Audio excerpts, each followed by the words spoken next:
We Okay, do. fantastic. Okay, so if everybody can hear, we're going to start. We're going to dive into VAMP.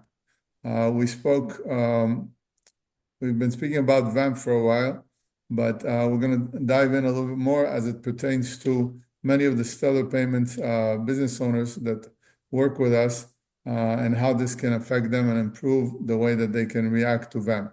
So VAMP obviously is Visa's acquire monitoring program.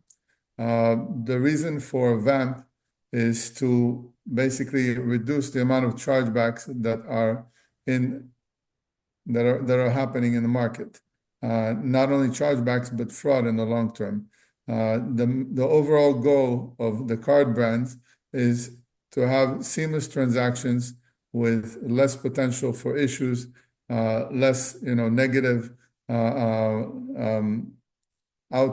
let's say results that come out from dealing with a Visa, MasterCard, and American Express in general. In this case, Visa is taking the lead in terms of placing more stringent rules around chargebacks and potential issues that customers, business owners, and their customers will deal with. So, for example,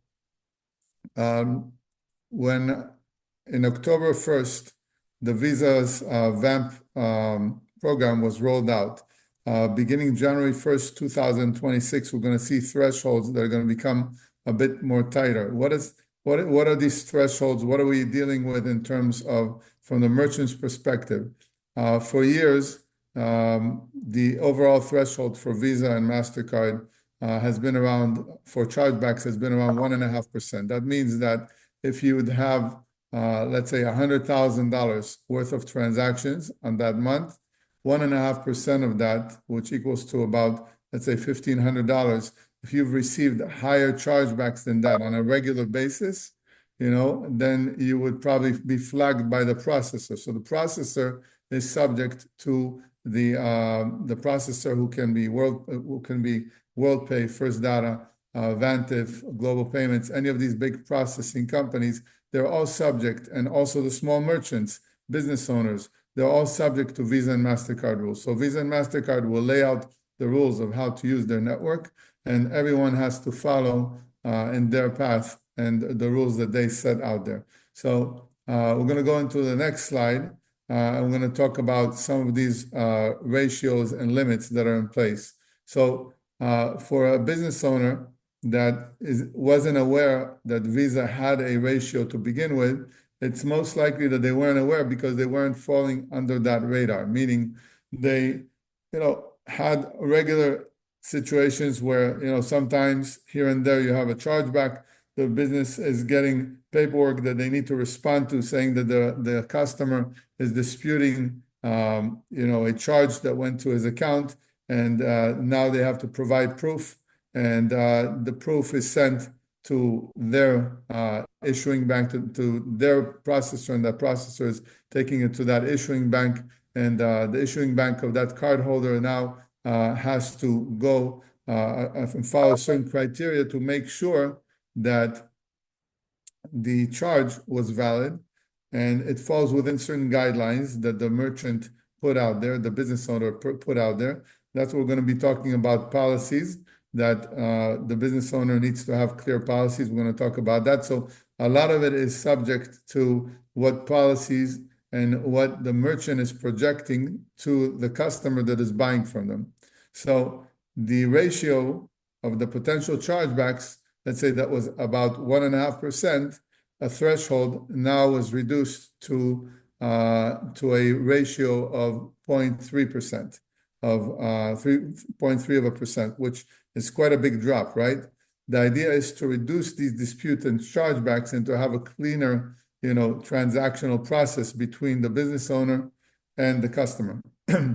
So is everyone going to be subject to it? Yes. This is being rolled out to all, Visa and MasterCard acceptance portals. Let's say anybody that's accepting Visa or MasterCard. In this case, we're starting with Visa, but probably the other card brands are going to follow, and they're going to make suit. They're going to follow suit with what Visa is putting into place. So fraud ratio limits, has also been changed to about 0.9%. So there are many factors that come into play when we're dealing with chargebacks. Part of it is the volume that's involved, so the ratio of the volume that went into a chargeback or into fraud claims, and the other is the amount of actual transactions, the ratio of the transactions compared to your overall transaction ratio. So those two ratios are very important, but it's something that most business owners have, maybe never looked at before. They never thought about it before. But since these rules are coming into place, some of these factors are going to become much more, prominent. And knowing about them and learning how to avoid issues is something that every business owner should do. It will also assist them in running a better, cleaner business and increase profitability. In today's world, we're talking about billions of dollars every month that go into either fraud or a situation where there were chargebacks. And a lot of those chargebacks can come from, real situations that the customer did not feel happy with the merchandise he was given. He might claim it was a fraud, the sale was a fraud, or the merchandise was not, provided as, as promised, or maybe it was a different color, etc. Many different factors that affect the type of complaint that is filed, and that complaint falls into a chargeback type of code, and each code pertains to a different type of complaint, if that makes sense. So we're going to go into the next slide, and we're going to speak about businesses, regular businesses. So we know that we're dealing with retail businesses, phone sales, and e-commerce. So a sale can come in, when it's a face-to-face transaction. So it'll come in as a chip, tap, swipe, or key entered, right? Or it can come in as a phone sale. Somebody gave me a credit card over the phone. I sent them a payment link. I created an invoice and sent them an invoice, and that invoice has the ability to pay on it, or I sent out an agreement, and that agreement, again, has the ability to make a payment on it. The same thing with e-commerce. E-commerce, it's either key entered, because they're buying on a web shop, on your portal, on your store, online, a payment link, the same thing as we saw by phone, but this is more prevalent because it's something that is more flowing. I don't have to go through this over the phone, and e-agreements. Now, also in e-commerce, we're looking for PCI compliant websites. Making sure that everything is PCI compliant is crucial for any business owner, whether they're working in a retail environment, over the phone, or an e-commerce environment. PCI is like one of the let's say most important parts that will allow you to avoid not only penalties but also to avoid the potential for fraud, because it decreases the potential for fraud. And if anyone wants to learn more about PCI, we're going to have another webinar coming up about PCI, and look out for that in the near future.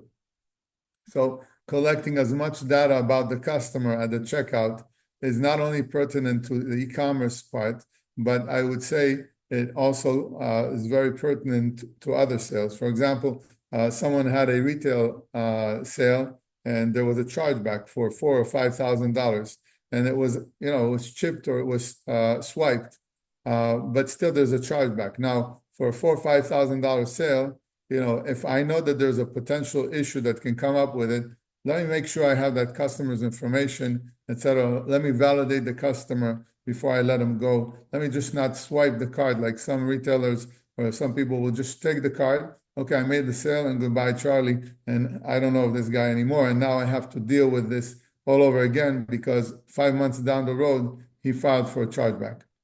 So these are key factors that every business owner should follow, but unfortunately, not many do follow. And having, let's say, on your website, an SSL certificate, that's like a basic ABC, but you'll find out that some people still are working without an SSL. and using fraud tools within, having just an e-commerce shop that was built by your developer, or having, a retail operation that, somebody's coming to your counter and buying, etc. But you're dealing with high-end sales, you're dealing with large tickets over the phone sales, and you're thinking, I just got paid and that's it, I'm done. It's probably the opposite, because when you got paid, you got to make sure that that payment is still reconciliated with your bank account. And you want to make sure that 4 or 5 months later, everything is good with that sale. And how do you do that? So verifying customer information, when they're coming in, treating the customer royally in every part of the sale, making sure that they're happy, making sure that that customer is giving you a good rating, and that the customer is validating the sale with you. You're standing by the counter and somebody just sold you a bunch of goods, and the cashier, instead of saying thank you very much for the sale, I hope you enjoyed everything in the store, or you enjoyed our service, or whatever it was, there's next, there's no communication happening there. And that next is also not creating any cohesiveness with that customer to come back, but it can also create friction if that experience didn't go too well. And when you left that store, and if you felt that that person was nasty to them, or they spoke badly over the phone, etc., they didn't take care of their full needs, they are much more likely to go and to dispute the transaction if they had an inkling of reasoning for their dispute. So we want to take care of every step of the way as that transaction is happening, from the moment that you're communicating with that client, whether it's through the cashier, the front desk, whoever is dealing with that customer, to the end of that sale, and making sure that also there is a way for them to come back, and if they're not happy, to call you. Having a customer support line, or having hours of operation, which seems basic, right? But having a process to deal with disputes or potential customer issues before they become a chargeback, before they become a dispute, is key in order for you to avoid losing that money for that customer. So getting their phone number, getting other and validating information from them is also extremely important in terms of the ability to answer that chargeback before. But the whole idea is to avoid the chargeback to begin with. Avoiding the chargeback by also having good reviews about your business. When people see good reviews and they're looking online, they're much more apt to keeping that product, because they saw another 50 people or 100 people that like that product and they felt good with it. So people are using reviews from online more and more as if it was a friendly consultation from someone else saying it's a good product to use. So when getting information, it's also when you're using, let's say, phone sales or e-commerce, it's extremely important to compare as much information as possible that's at your hand. So if you're dealing with small sales amounts, monitoring those sales on a regular basis, seeing where is the shipping address, is it going to the same shipping address that you got yesterday, but it's a different phone number, it's a different email, but it's going to the same shipping address. Fraudsters usually do that. They will have multiple places that they're using the same card number, but it's associated with different orders, with different profiles, etc. There are many different techniques that they use in order to cause havoc to business owners, right? So identifying the order, seeing that you have all those tools at your fingertips and all that information set for phone and e-commerce orders is extremely crucial, right? If you're feeling that an order is suspicious for some reason, and you're not, it doesn't click, calling back that customer and making sure that the number is valid, that somebody is there that is real, right? And validating some more information when you talk to them over the phone is also a method that is very easily done in order to reduce chargebacks. Now, use your intuition. We can talk about many other fraud tools which we have, and many other fraud tools that are in the market. those fraud tools are costly. They're usually for high volume merchants, and we have those tools. One of the tools we're going to introduce to you a little bit later, specific for that, which is called Count, integrates right into our system, and it allows you to prevent fraud in many different ways. But instead of paying for those tools after the fact, if you can take a few steps to improve your processes internally, then you'll be able to avoid the need for those tools because you have a solid internal process to avoid chargebacks and avoid fraudulent claims. So using tools like, for example, we're going to introduce something that is called the Universell, which all of our merchants have access to. Card, obviously, we're verifying the card at the payment part, but verifying the email, verifying the phone number, we have tools that will allow you to do that in order for you to reduce or to gauge the score associated with that customer. Let's go to the next slide. So some of the tools that are available, retail in itself is a whole, let's say, specific direction that we can work with in terms of how do we effectuate policies that, return policies and shipping policies and posting the policies clearly at your location or on your website. Those are extremely important things that over the years we've been able to learn a lot in terms of if I do have a clear policy and the customer is subjugated to that, or he is agreeing to my policies, or at the time of checkout or at the time of purchase, or if he's in my location and I have it clearly posted, all these are valid tools that you can use in order to win chargebacks and to reduce fraud, because you're setting the expectations up for the customer. Now, when we're already past that stage and now we're getting into a situation where I have a customer on the phone and I'm sending him an agreement, for example, we have a very good tool which is used by many for e-sign agreements with ID capture, which allows you to send out an agreement to the customer, have them agree to whatever terms and conditions that you have there, and the agreement will actually ask the customer to upload their photo ID and their picture, so you can match the ID with the pictures. Because a lot of fraudsters, they'll upload a beautiful ID, they'll upload all the beautiful information that they copied from somewhere else, so they made up with AI, and then you're at a loss because you don't have anything to lean on. But if you have the more information that you have at hand, matching the signature, matching the photo itself, and also the IP, the location of the address,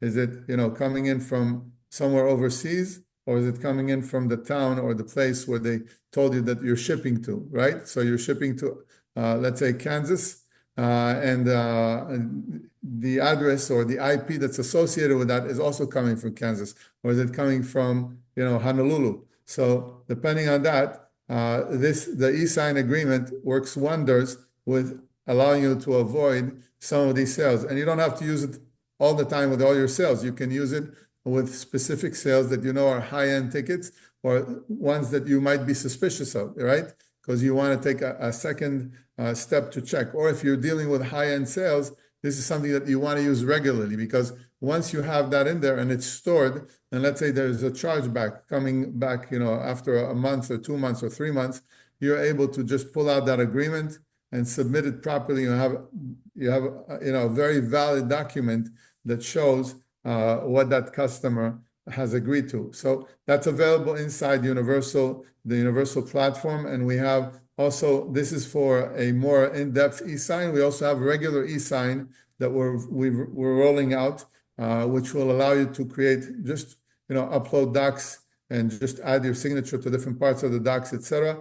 The signature requirements, send it to the customer. It still gives you all of the tracking of where the customer is and all of that within that document. The same, another tool that is very useful is SMS chargeback alerts. Now, instead of waiting for that, bank to send you a letter in the mail, or to get an email that maybe you missed, right? Or the letter that went to a wrong address, and you have an SMS coming into your phone. It's an additional layer of protection for you, because the SMS is telling you there was a chargeback, on this transaction, on this date, you should log in and take a look at it. That little reminder can save you thousands of dollars on a monthly basis. And that's a tool that's readily available also inside the Universal, and you can sign up for it for your processing within there and get it up and running. And another very good tool is obviously the dispute manager, where you're able to log in, review the dispute that came in after you got the SMS saying that there was a chargeback. You can go into our dispute manager area and review the chargeback. What is the claim? What's the customer claiming? He claimed that he didn't get the merchandise. Well, I have a tracking number. I have a shipping. I have something to prove. Oh, he didn't get it. Well, I have a signed agreement. You can upload all of that information right inside the dispute manager, and all of that is sent directly to the dispute department and the issuing bank, where they can review the documentation. So that's another wonderful tool that can help you reduce chargebacks and respond to them professionally in one place, instead of having documents and papers in different places and not be able to track everything. And by the way, the transaction information is already in the Universal. So when you're logging in, you can copy and consolidate most of that information in there. There's also a notes area where you can add and create your own files and store them there regarding the customer. And you can add all of that to the profile of that customer, because every customer has a profile inside the Universal, and you'll be able to save that for future use cases. If you need to continue that dispute, you'll be able to also log back into that dispute manager and keep feeding in information. Okay, let's go to the next slide. So advanced fraud tools like Count, which we were speaking about before, is just one of those tools that we have. Like, for example, in our Prime Gateway, we have the ability to add or to turn on tools like 3D Secure, velocity checks, block, enumeration fraud, where they're using testing. You're seeing a small transaction coming on your shopping cart, or a small transaction coming, into your ecosystem, and really it's not a valid charge. It's just that they're testing a credit card on your account to see that it's going through. And once they put in a few transactions this month, next month you're going to see a big transaction that went through. They were just testing that, or maybe the next day. So a lot of these tools that we have in place allow you to get also a score around the transaction. So if you look at the right side of your screen, you'll see that there's an overall results score, where it's a safe, you're also getting a grade on that transaction, that it's a safe transaction and it's approved. Or if it's not so safe, we're going to give you a very low score. Now, additional tools within the Universal allow you, like I spoke about earlier, to validate phone numbers and get a score on the phone number, a score on the email, and also IPs of where everything was purchased from. So you have the ability to turn those on. Most of them are already there. And you have additional tools within our gateway which deal with fraud. Let's say I want to limit the number of sales from a particular IP, because fraudsters usually may buy from one IP repeatedly, and you don't want more than $10,000, $20,000 coming in from one IP in that same day. So you want to limit the number of transactions from that IP. That's an easy turn on off type of tool. You want to request and to verify the zip code and the address together with the transaction that just went through. That's another very easy tool to do. And these are the simpler tools that we're speaking about. We have more, let's say, more intensive criteria that you can turn on, but you have to remember also, the more you turn on, the less the transaction is likely to go through, because you're adding more filters and restrictions for the sale.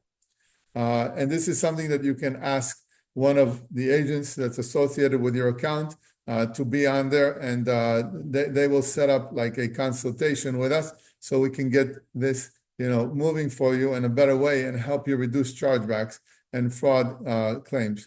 Just to give you an idea, on an annual basis, if a small business is experiencing $30,000, $40,000, $50,000 in claims, and he can reduce it or she can reduce it by 40 to 50%, that's already a savings of another $20,000, $30,000. And if we can reduce it by 80 to 90%, we're talking, a very substantial amount of money that can stay in the business's pocket and avoid transactions that are fraudulent or chargebacks. Sometimes it's also better to just return the money to the client if you're not sure about the client than to go on with the chargeback.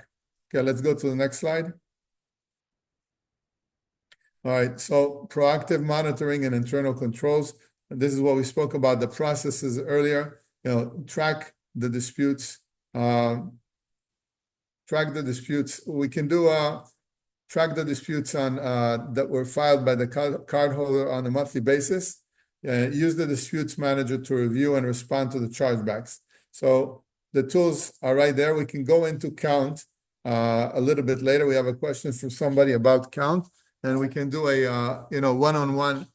You can request a one-on-one session, and we can review count and some of the other tools that pertain to your business. So tighten internal thresholds. So instead of trying to adhere to Visa and MasterCard's thresholds, it's always better to create your own threshold, meaning you want to avoid waiting until you max out the amount of chargebacks, etc., that the threshold will allow you to stay within. You want to have thresholds that are better than that, so you can avoid even getting to that point. Why? Because merchants who are repeatedly passing that threshold can get red flagged, and at some point or another, they can also get suspended, and they cannot accept credit cards anymore. And that suspension comes from Visa and MasterCard, and it's associated with the business owner, with the business location address, etc. It becomes very hard to accept payments. It doesn't matter which payment processor you go to, you won't be able to accept it if Visa and MasterCard put you on one of those lists. So act early. Merchants who were borderline before, under the old rules, they need to stay stronger and control what's happening within their business, and act early to avoid potential surprises, right? Let's go to the next slide. So leveraging some of the pre-dispute and resolution tools that we spoke about earlier, that we spoke about immediate alerts, fraud management tools, and prevent escalation. You want to respond quickly and resolve the issues before they become an issue. And I stress you, if you look at the right side, you can see on the sample agreement below, there is this is like a sample template that the customer will receive. They have to now, sign it. They have to upload their photo ID and take a picture of themselves. This will also show you a tracking on a different screen with all their IP, their location, and everything there. So it allows you to, better manage the potential risk with it, and also handle the chargeback if it comes in. That'll allow you to, answer properly to that chargeback request if it does come in, right? And chargeback alerts, like we spoke about earlier, you can get SMS messaging. You can also get it by email, etc.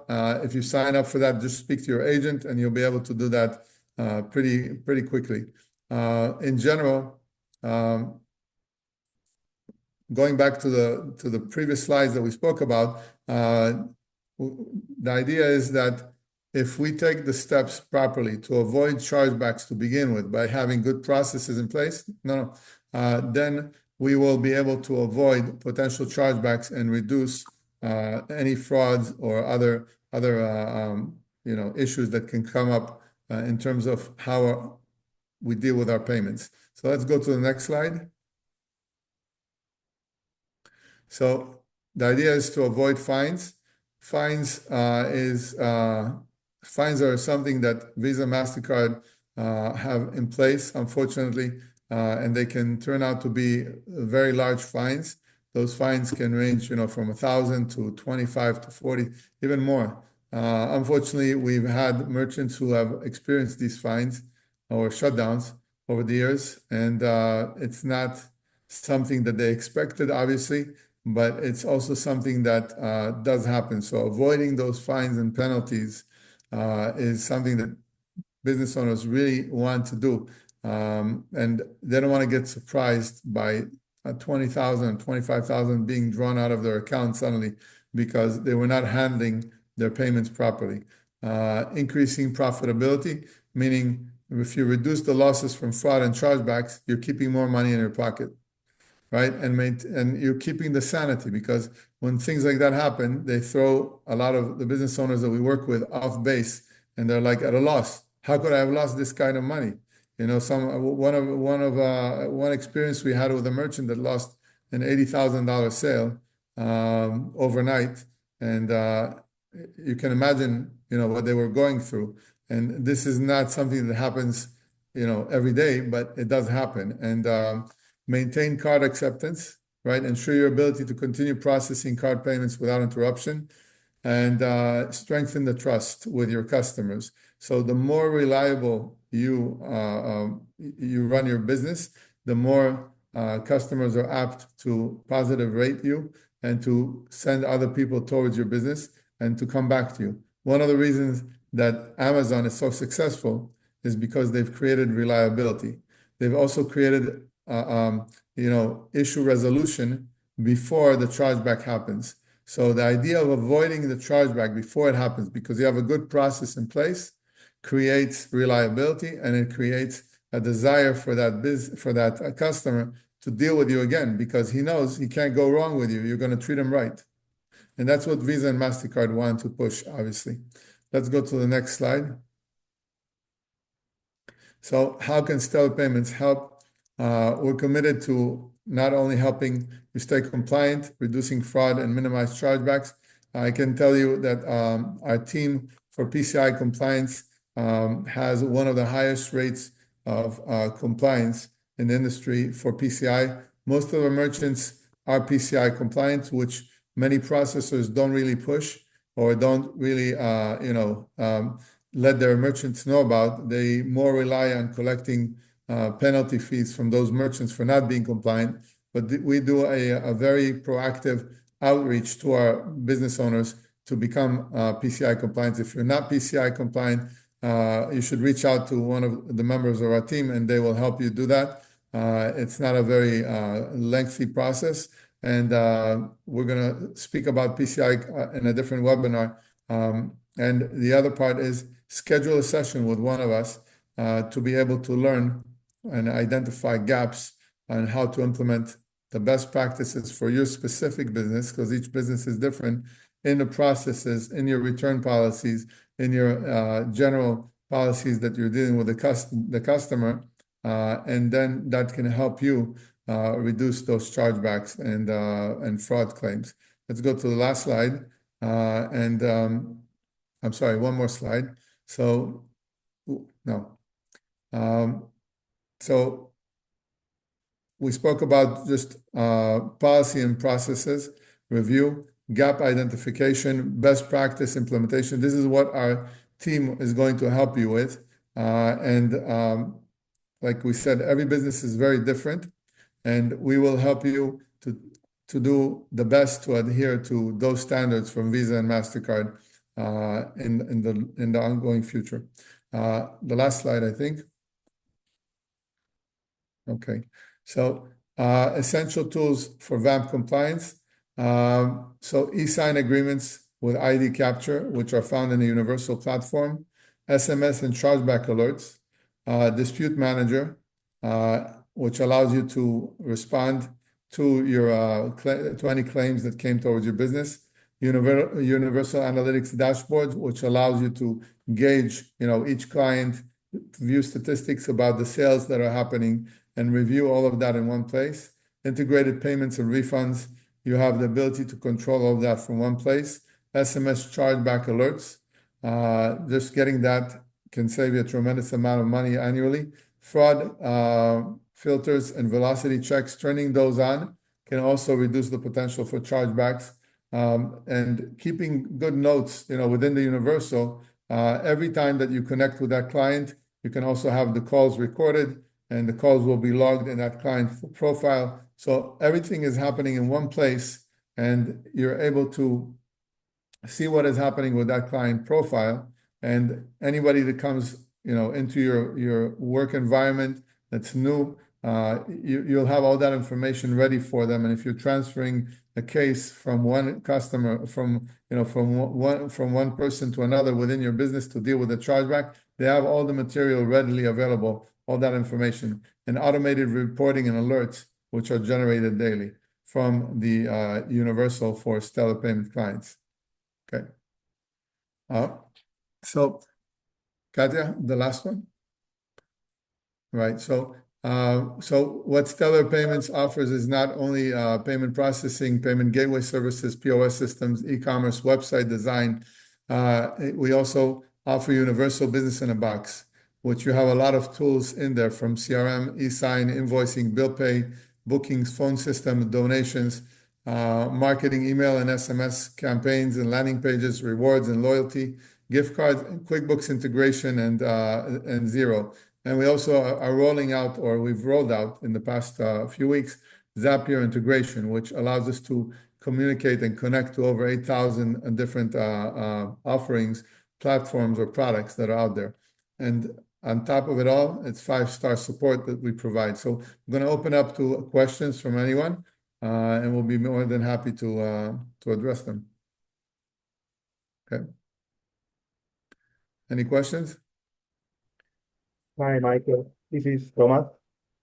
Hi, Thomas. Can you hear me? Yes. So a few questions. First, I really do support if we can have more webinars regarding the different services that we have for merchants, especially with Universell. Because Universell can be used in different environments. You already said, like in wholesale, on a retail, and maybe with the experience of other sales reps, I can find other ways to use it that I don't imagine at this moment, right? So I would love to have this type of webinar to see how really everything works. And continue with this line, I know that in Universell we have those pro options like email verification, IP address authorization. But I would like to see how from the user experience, how does it work? Because I have no idea if I turn on IP address visualization, how to explain the merchant what it will happen. I mean, okay, you tell me. This is something that we can address. We can have you join a different call, and we can have that addressed on a different call. What I'll do is we'll have one of the people from our office is going to reach out to you, and we'll set up a call with you. I would love that. It will help my pitch also, right? When I sell our services. Yes. And the last thing is, I know also that this type of additional services, they have cost. Right. And is it possible to have a pricing list in the portal with the different type of pricing when we activate something? Yeah. So all of that is available inside the Universal, and that's also something that we can show you once we have that session. Perfect. Thank you. Okay. Or the majority of it, I mean, is available depending on the tools, because some of the tools that are presented here are in the Universal, and they are, I would say, I said all, I would want to correct myself. There are a few services that are external that we will show you separately depending on the use case. Okay. Okay. Any other questions? Yeah, I do a few questions, Michael. Yes, please. So, in regards monitoring the account, let's say we're looking on the portal and we do see chargebacks. If the customer tried to prevent the chargeback, but chargeback is coming, what are you expecting from us to do? Besides of notify the merchants in advance that they have to be in a level of chargebacks, but if they're receiving chargebacks, how we can stop it? Okay. Once a chargeback came through, obviously it's too late to stop the chargeback. And that's why we talked about a lot of preventative measures before that. Once the chargeback has come through, the idea is that you also have the right tools in hand to respond to that chargeback. And you have the right information to respond with. The more information you have at hand, to respond with to the chargeback, the more likely you are to win the chargeback, right? So there's no way to absolutely prevent the chargeback from coming through. There are tools that are available, like in order for you to set up criteria to auto-decline a chargeback, a charge before it comes in. So there are tools that we can connect to that for very high volume merchants that will use that. Those high volume merchants, they're dealing with, let's say, $30-40 million a month, and they have $100,000 in chargebacks that month. So they're looking, in order for them to avoid that chargeback, they're looking for that tool to basically shut down that potential risk by automatically declining that transaction or refunding the money even after the transaction went through. So those are using machine learning. Those tools are using machine learning, and they're also using decisions based on previous rules that were built into that machine learning, and also integration with AI. Now, if you have a merchant that is in that level, we can discuss that. But most of the merchants that are, let's say, mid-scale to low to small SMBs are not falling in that category. So for them to go after expensive tools to do that, they can do it, but it will be an overkill. A lot of the ways that they can avoid the chargebacks is by taking the proper measures before the chargeback happens. But once the chargeback is in place, you definitely want to respond to it in a timely fashion, or you lose it completely. About 50% of chargebacks are lost, just to give you an idea, because people just don't respond to the chargebacks. 50% because they don't respond in time, within the given criteria. So we want to definitely try to learn how to avoid the chargeback by first responding to them, knowing that they're there, right, in a timely fashion, and then having all the proper information online for them to deal with it. Yeah, but let's say we're talking about a clothing store, supermarket.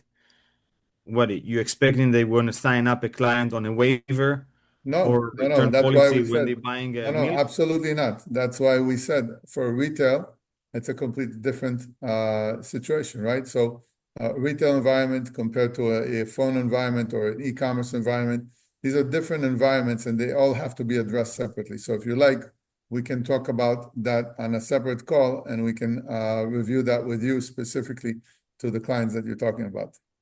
But in case that the customer is using Clover, there is any change that they need to make or something to upgrade their way in order for them to prevent more risk, or this is like for customers that don't use Clover.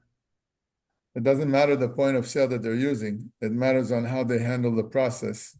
But they do have a dispute manager. I understand. So if they have a dispute manager, that's part of the process of, what do you call it? Of them taking a proactive measure.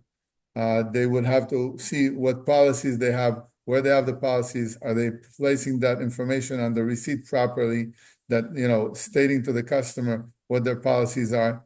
There's a lot of little things that can happen within the retail environment in order to achieve that. But even so, there's still going to be chargebacks. We've seen chargebacks in retail environment for PIN debit as well, right? Which is something that didn't happen years ago. So these are things that, in general, there's no one key solution for everything. But there are ways for us to educate the business owner on how they can reduce the chargebacks and how they can handle that transaction. When they're in a retail environment and they're running, let's say, a lot of small tickets, obviously they're going to be chargebacks or potential for them, but they're going to be much lesser than if we're dealing with a boutique or we're dealing with a high-end merchant that is going to be charging, a couple $1,000s per sale. So each environment is very unique, and it has its own characteristics that we can approach. Okay. What about count? Are we going to have a demonstration about it? Sure. We're planning to have a demo with Count in one of our webinars, upcoming webinars, and we will discuss in more detail on how to get that set up and some of the benefits that are involved with Count. Is that something that is similar to fraud detection suite with authorize.net? That you can Yeah. prevent different cards from different countries, It's more or intense. It's more intense IP than that. address and those features that you can block it, like if that doesn't match the zip code or. Right. So it's more in depth than that. We also have those fraud detection tools in more depth in Prime Gateway. And also within Prime Gateway, we can also activate Count there. But Count is going to act, it's going to take it a step further in terms of how to deal with the merchant, not only utilizing those tools that we spoke about before, but also taking it a step further, and we can get into Count in that webinar. Okay. All right. Thank you. Thank you. Hello, Karen.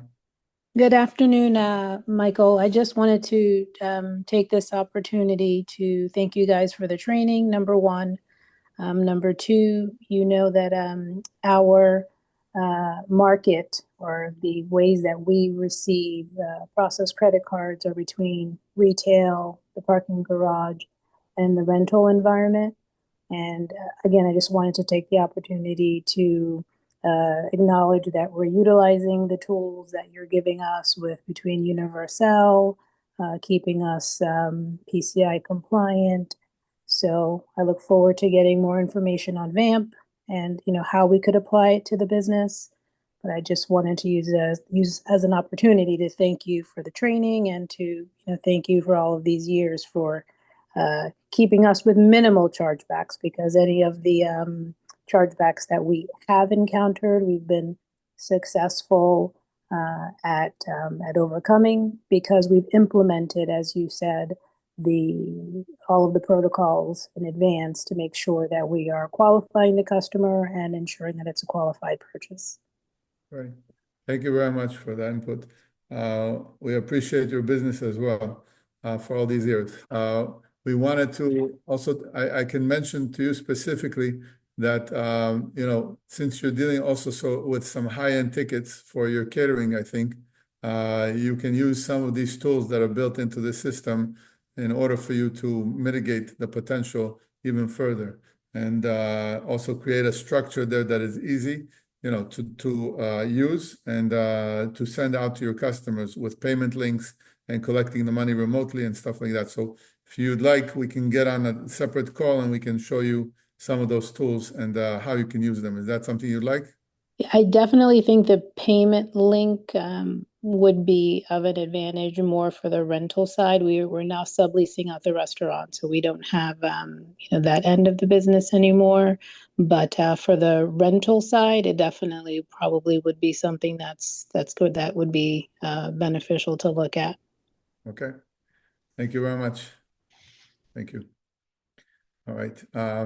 Any other questions?